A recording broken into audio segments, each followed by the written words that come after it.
We're often asked what is the right budget for the business, and the answer when you ask me and Jeff is it depends.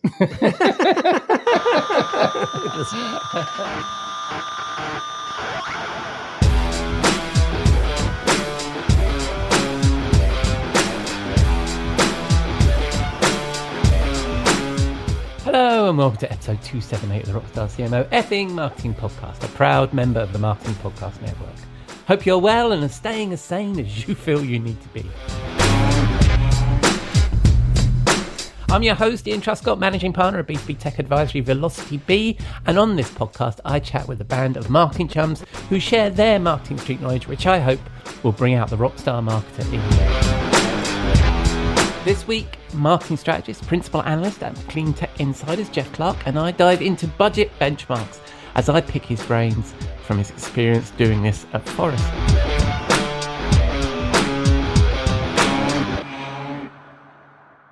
But first, we need to pay the bar tab. I'll be back in a moment. We'll be right back after this word. We'll be right back after this word. When it comes to relevant content, you may have heard Jeff and me talk about the multis on this show. Multi-channel, multi-device, multi-persona, and multi-language. On that last one, let me ask, how confident are you that your content actually connects in every market?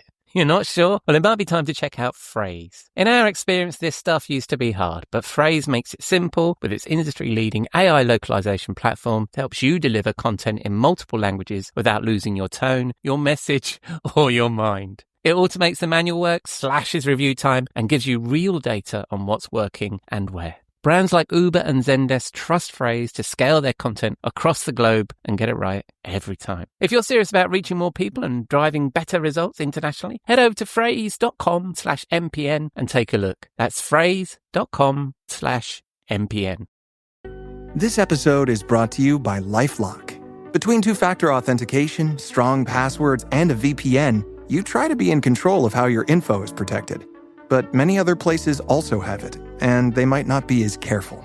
That's why LifeLock monitors hundreds of millions of data points a second for threats. If your identity is stolen, they'll fix it, guaranteed, or your money back. Save up to 40% your first year. Visit LifeLock.com/podcast for 40% off. Terms apply.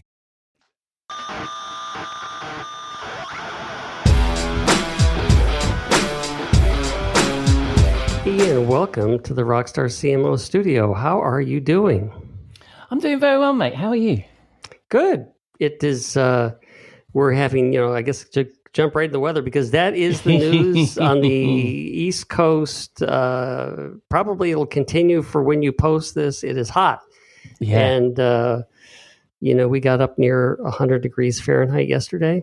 Today's not quite as bad, but we're maxing out our air conditioning. Wow. I was chatting to somebody in New York, former client and potential, I won't say anything more. And they were saying that in New York they had a heat advisory.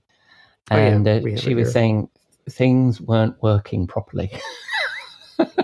It is funny. I mean, it's just... The internet was glitching and she was like, we have a heat advisory and things aren't working properly.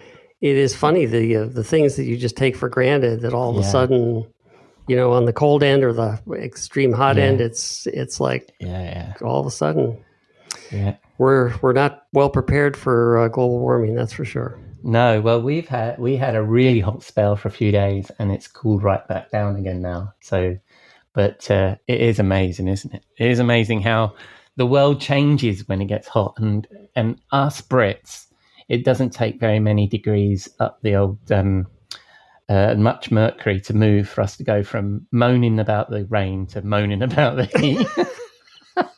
Well, last night we were watching a program called Wolf Hall. I don't know, some people may know about it because I think it started in England and is broadcast over here on the public station. And it's like, so it's the time of Henry VIII and everyone is walking around in these heavy jackets and heavy and, furs. And I'm like, boy, if it hits 90 degrees Fahrenheit or, 30 degrees centigrade, they're not going to, how do they wear all that stuff? And of course, And my wife reminded me that it's like, well, that was kind of during the mini ice age. So it actually was a lot chillier than we're experiencing, even if not considering global warming. Yeah, I guess so. But also, yeah.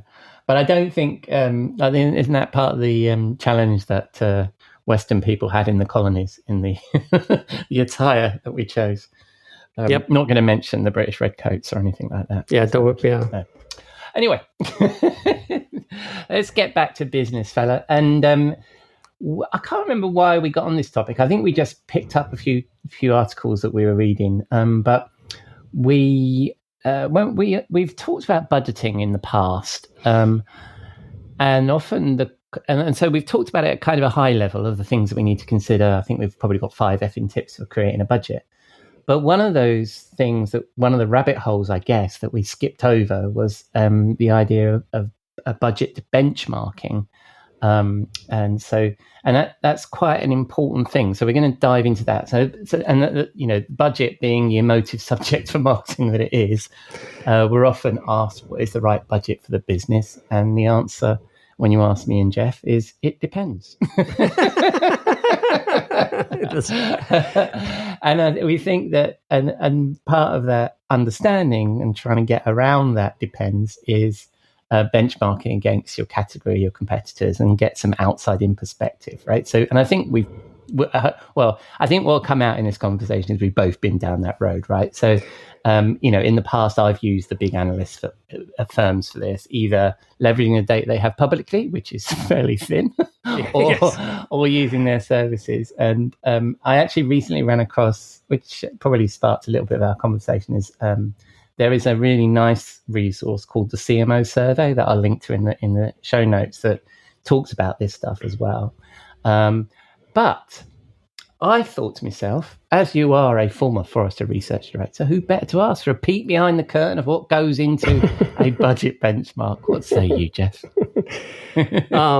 Well, I tell you, I was in my career an early adopter of the services that were provided by Serious Decisions, where they had basically collected. I mean, they were doing budget benchmarks for all their customers, or not. Probably they didn't do the benchmarking work for all the customers, but they would collect the information. And so, when you say, I just want to know, what should my budget be? What should it be focused on, and how's it split between staff and program?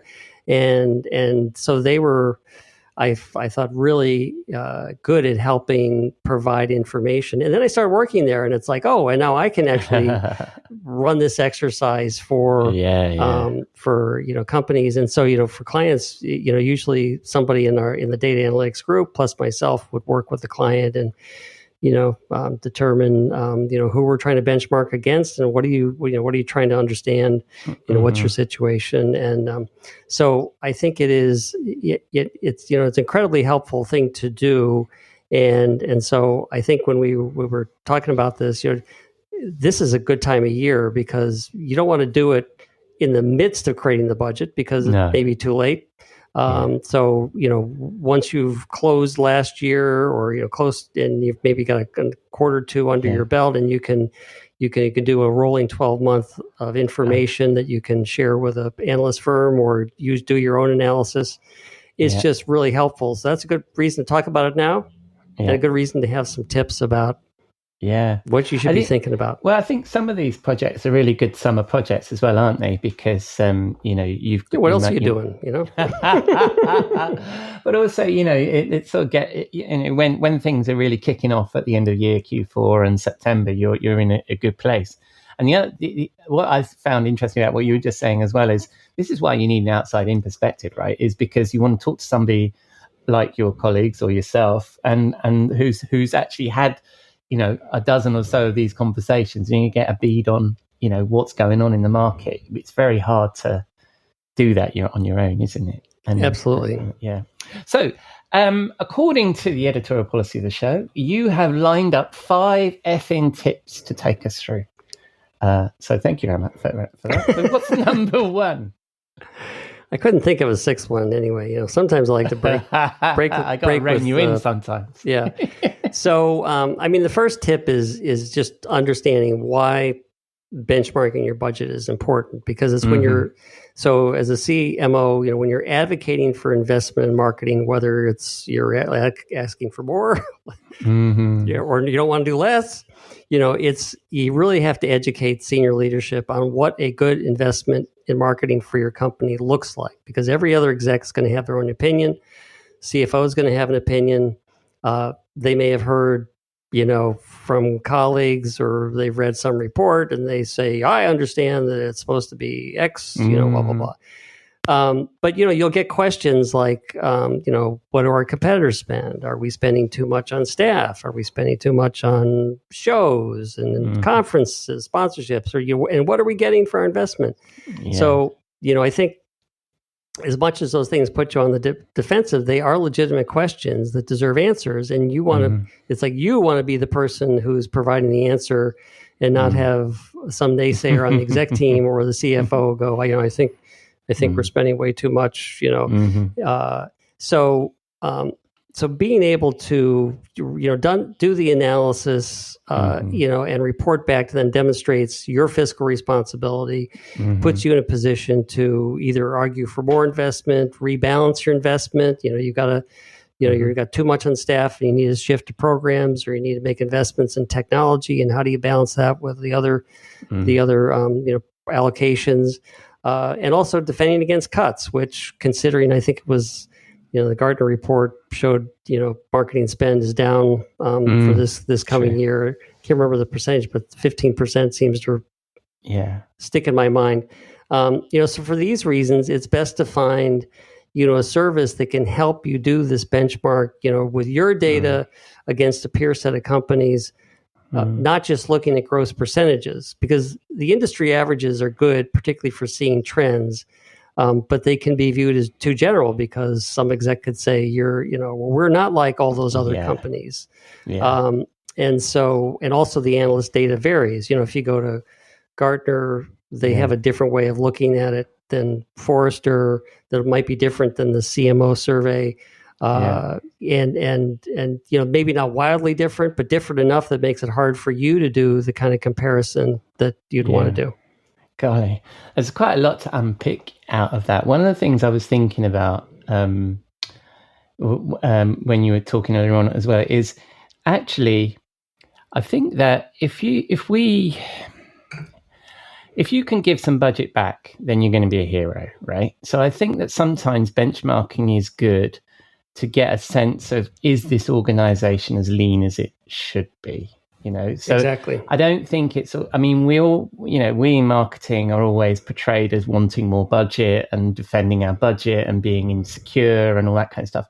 But I think if you can get a good benchmark, you can own that a bit better, right? Whether you're up or whether you're down, And the other thing I was thinking as you're talking as well there is that if you're a new CMO, it'd be a really good way to sort of get a sense of, if you're over-indexing in a particular part of the mix, and I'm sure we're going to get to that in your 5.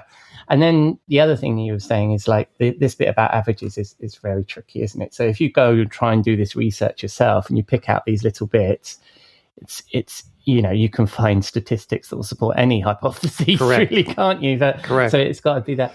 So let's plunge into this. What's your second one? Second one is, don't confuse a peer set with your competitive set or your competitive landscape. And I think this is actually when we were discussing this last week, this is a point you put down, because it is good to know any information you have on your competitors and their marketing spend, their strategies, but they may be different stage of maturity, they may be different along any number of other characteristics, and so you want to make sure that when you're doing the comparisons, you're looking for companies that are similar than you along a number of different dimensions.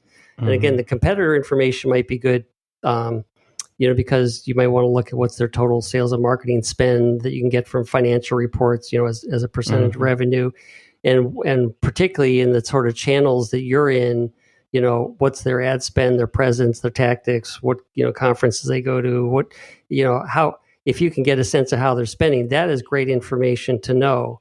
But when you're trying to do this, what should my budget be?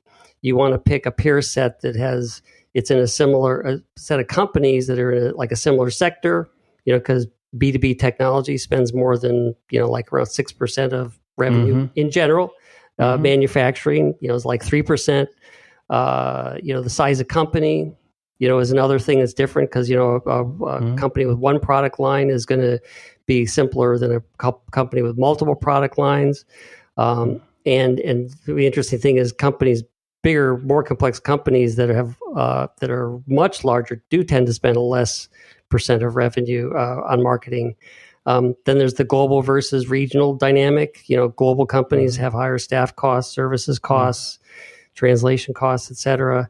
And then the other thing, which is one of our favorite models to talk about, is the STARS model, which is the, where is the company, in its development in the market? Is it a startup? Is it a turnaround, accelerate growth? And we'll touch all the stars. Yeah, in a minute. We'll touch the stars in a minute. I think this is actually a very big topic, isn't it? Because all of these variables are really important. And the other thing I thought as well about it not being your competitive landscape is I talk about awareness, revenue, and trust, and I think that different companies have different challenges on across those three kind of metrics. If you're fresh in the category and fresh in market, awareness is going to be needed. So they're going to have to spend a different amount of your percentage of revenue, and you're going to need to spend it on different things. And so it's I think you probably get to this, but it's looking at those adjacents, isn't it? It's not just looking at people in your category, but people like you in other categories as well. Exactly. But, and also, I think what you're sharing here is so true of lots of aspects of marketing, right? About comparing our performance, especially when it's sort of perceived by the members of the leadership team. So, if this is a bit about being data driven. When we look at our competitors, and you constantly get the noise, don't you, about competitor doing X, Y, and Z. I saw them on LinkedIn do this. I saw this ad, and this thing showed up. You're only seeing the bit of the iceberg that's above the waterline. You've got no idea what's going on below the surface, right? They may be absolutely fucked, or they may be absolutely killing it. You just don't know. Yeah, and you could say, well, it's like, well, they're spending 20% of their revenue on marketing, and it's like, oh, we're not going to do that. So, no, exactly. Okay, shut up. But that's it. Because the thing for this company might be, if we spent 20% of revenue on our marketing, we're heading for the iceberg itself, right? Yeah. This is, and maybe you're competing with somebody who's put all their bets on red, right? And they don't care. They're going to go out with a blaze of glory. But anyway, right, so earlier you mentioned, and I think this is, you should introduce number 3. So what's number 3, mate? Well, we were tiptoeing into it. We were. Because it is all about the apples to apples comparison. And this is, again, when you work with a firm that has a fairly large data set of companies in their spend, and, and they're going to ask you, are you global versus regional? Are you or, what markets, should we be looking at, and then also the stage of development, the STARS model, really, I mean, that's probably one of the things that has the biggest impact, certainly on the number of what should overall marketing spend be as a percentage of revenue, or annual recurring revenue, or whatever the top line number that your company uses, because startups, typically will spend, once they get into commercial phase, they're going to be spending more as a percentage of revenue, and certainly you'll see upwards of, 20% of revenue being spent on marketing. Certainly I've seen higher than that, but, that would be more typical. Maybe there's a bigger focus on program spend because they don't have the big staff yet. They may be in a technology ramp up, so they're spending more on technology. And then there's, when we discussed the STARS model back several episodes ago, there's the T for turnaround and the RE for realignment, which from a marketing perspective may have very much the same impact. And also it depends on what's the nature of the challenge. Marketing may have to kind of hold tight on whatever it currently has as the process of doing some sort of turnaround is going, is ongoing, although it may require higher brand investment. It's like, okay, so either we need to change our allocation or we need to up our marketing investment to do that brand change work, or maybe we may need to retrench a little bit more and just do sales support, content, training, enablement, stuff like that. And then certainly in both the turnaround and realignment, staff allocations change, whether it's staff versus the other categories of programs, techs, and services, or whether it's just you got to change the staff, more digital, less, field, whatever that happens to be. Yeah. So then there's the other two stages in the stars: accelerated growth. Again, that's typically a higher marketing percentage of revenue than average, so maybe upwards of 10%. And if you're sustaining success, you kind of stick in those averages where in the CMO, but it's really my experience at Serious Decisions and Forrester, and what I saw in the CMO survey was that it's around 6 to 9%, depending on some other factors, is what your average marketing as a percentage revenue is.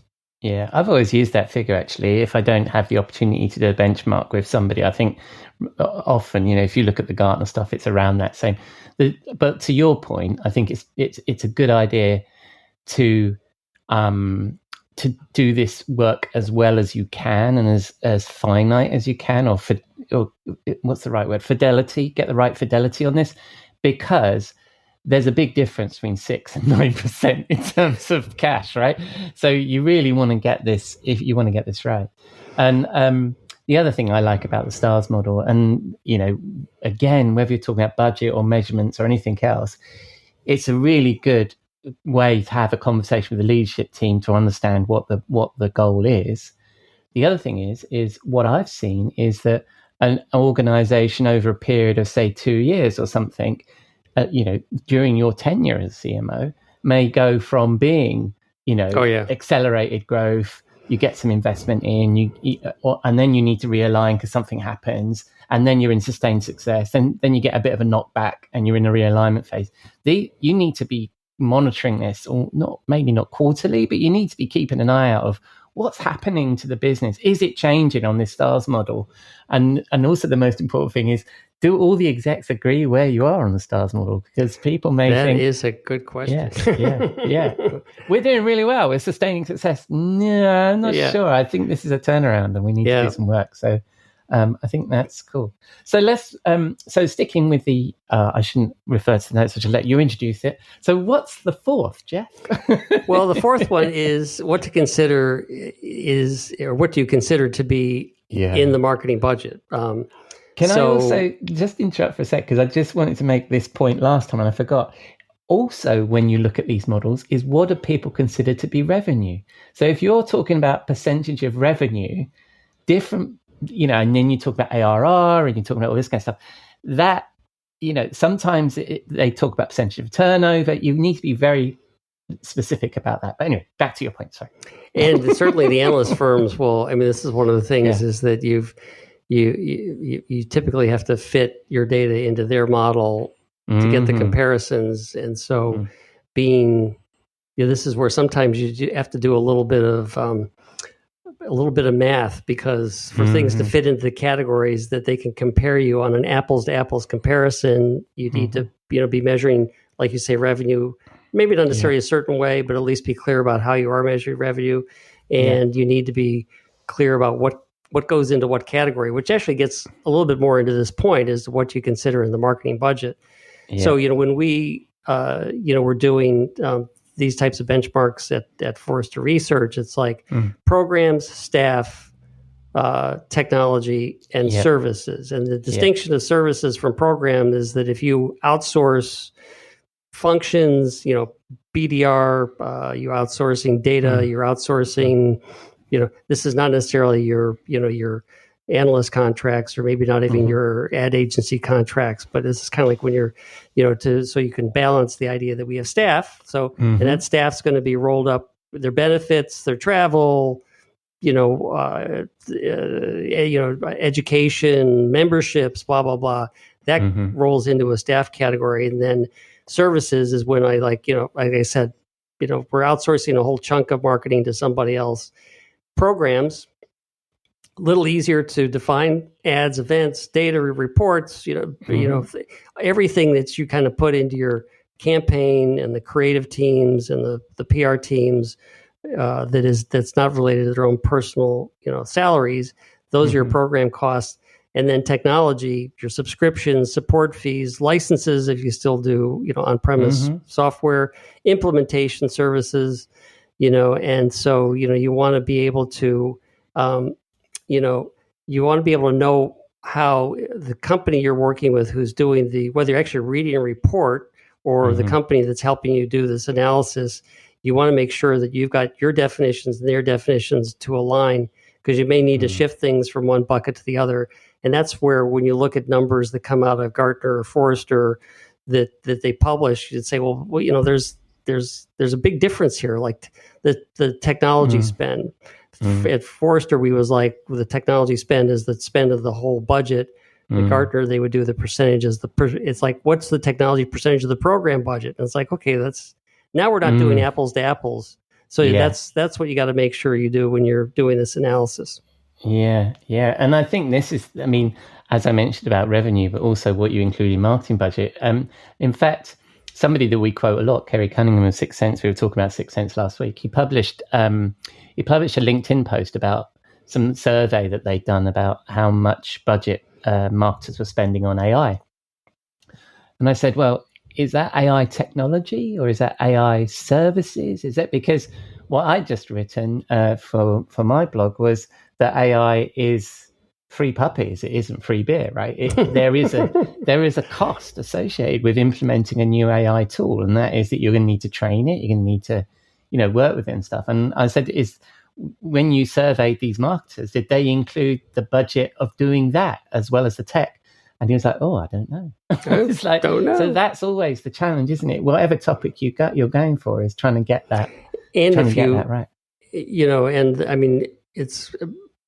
Vendors are obviously doing a service by putting this information out when they do surveys, but you have to take it with a grain of salt, just like the example you mentioned, or I saw Demandbase had a set of benchmarks. They're very focused on, the kind of account-based marketing process. So, so again, you got to take it with a bit of a grain of salt, or, interrogate them and say, well, what did you include in this? And this, trust is an important. That's also a big topic, actually, because we seem to, on this show, we seem to trust 6 Sense, right? And we talk about them, but they are a vendor, as you say, and they're biased, right? And so you do need to look for those biases. But also, if you are a vendor publishing this kind of this kind of research, this is the best kind of content marketing in the world, because people do trust it, but don't let your biases creep in so they're visible. But that's a different topic for another show. But I think that's really interesting. And and the key thing that I found that in just really doing this as a client was that trying to get the balance of people and programs right. Because I've been in organizations that were way over loaded to people, the staff costs, and didn't have enough money to run programs. And I actually haven't been in cases that have been the other way around. So it's it's important to get that ratio right.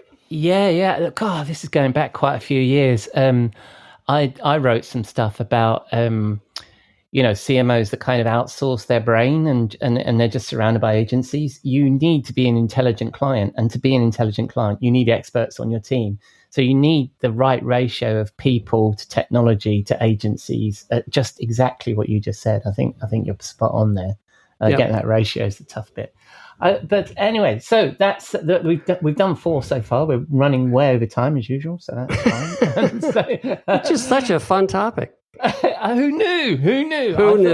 I thought this was going to be quite a quick one. But okay, so what's number 5? The fifth one's a quickie, because you got to determine the time frame to align with benchmarks. So if you find you're underspent, you're overspent, you're misaligned, you may not be able to get in line this coming budget year, because, the money might not be there, which is often the case. You may need to convince the CFO and senior leadership about, the nature of the change and the investment. And if there's additional investment required, there may take several budget cycles to make that change. If there's staff adjustments that have to happen, particularly in those turnaround and realignment, models, then it's like sometimes that takes time. Rehire or hiring, retraining, reductions, et cetera. It all doesn't happen magically, and sometimes the costs of doing those, carry on for quarters. So anyway, it's good to just be realistic about, how long it takes. Because I know of companies I worked with when I got to do this for them multiple years in a row. It's like, okay, we see we're overbalanced on people. It's going to take us 2-3 years before we get to a point where we're really on par with our peer set. Yeah, and I think that's this is like a grown-up thing to have, isn't it? A plan amongst the other members of the leadership team. It's like, so what are you going to do about it? Well, don't worry about it. I've got a plan, right? So, and I think, and I think even if you say this is going to, I think years, you probably won't get away with that. But even if you say this is going to take us 3 quarters to make this transition. And the other thing I think is that this is a good opportunity for you to look internally and say, well, what is actually performing for you and what isn't performing? Because there might be a nuance in terms of, whilst you've done your best to find a company very similar to yours to benchmark against, you've worked with the best people in the business to help you with this, there may be some little nuances in terms of your brand works particularly well on a particular brand channel, or you've got a particularly hot BDR team that serve really well on certain kinds of content. Whatever it is, there's going to be little hotspots, isn't there, in your own marketing team you don't want to change. So I think this is, when you're looking at this plan for change, it's a good opportunity to evaluate what you already have. Yeah. I was going to say gap analysis, because we can't go a whole episode without the words gap analysis, right? But it's a good time to do that. So. Next week, but we you'd can talk agree about with gaps. that, right? Is your own data is important in here as well, isn't it? But then again, if you were to work with somebody like, when you were at Forrester, for example, I presume you bring in all of that data, don't you? And that would be, the way. Correct. Cool. Correct. All right. That was surprisingly fun. I hope the listener found it fun as well for benchmarking. So the conclusion there is we kicked off with why benchmarking is important. Through making sure that we're comparing apples with apples on a number of different oranges points. with oranges, And then we need to create a plan to get the budget aligned with goals and benchmarks, and potentially a gap analysis in there somewhere. There's bound to be one. There's bound to be. So, thank you, mate. And next, so I know let's move on to the next agenda item. What's the next agenda item? It would be the song. It's the song. Your choice this week, Jeff. Yeah, and I found, this is not budgeting. Is not an easy topic to find songs on. So I was trying to get the comparisons, blah blah blah. Anyway, so I found this song from CeeLo Green, kind of a Philadelphia soul guy, called "Forget You" from 2010. He says, "I guess the change in my pocket wasn't enough. I'm like, forget you," which is what many CMOs may think if they can't get the budget they need, no matter how hard they try. Yeah, and people may think that not a lot of prep goes into this show, but quite a lot of prep goes into the song. It's the most fun part about it. I thought that was an excellent choice. Well done, Jeff. Great song, and also the fact you found that lyric is excellent too. Splendid. So next week is Kathy's week again, I think. Yes, because it's the first Wednesday of the month. So I'll be chatting with Kathy, and then you're going to come back.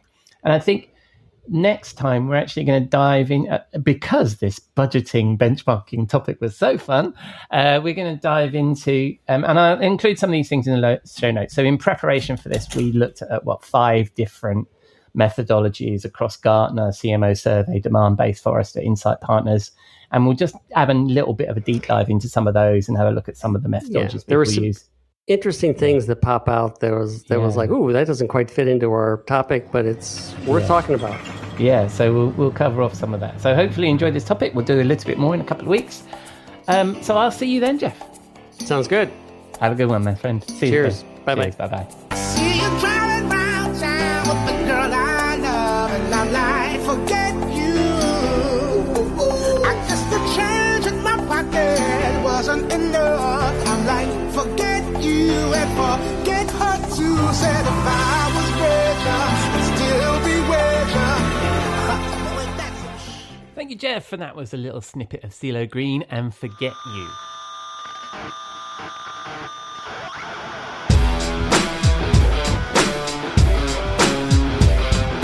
So that's a wrap on episode 278 of the Rockstar CMO Effing Marketing Podcast. Thanks to Jeff for his insight into you, for putting your dime into your podcasting jukebox, selecting our track and jiving along with us. I've been your host, Ian Truscott, and you can find links to me, Jeff, and some useful links if you are benchmarking your budget in the show notes on rockstarcmo.com, where you can also find our blog, newsletter, and all of our previous episodes. We'd love to hear from you, so please reach out via the website or LinkedIn. Just search Rockstar CMO. I'm sure you'll find us, but please mention you're a listener if you'd like to connect. Coming up, I have Robert booked for our virtual bar on Friday, so that will drop on Saturday, and Kathy pops into the studio for her monthly visit next week to dig into all things content, and that will drop on Wednesday. I hope you'll join us for those here on Rockstar CMO FM.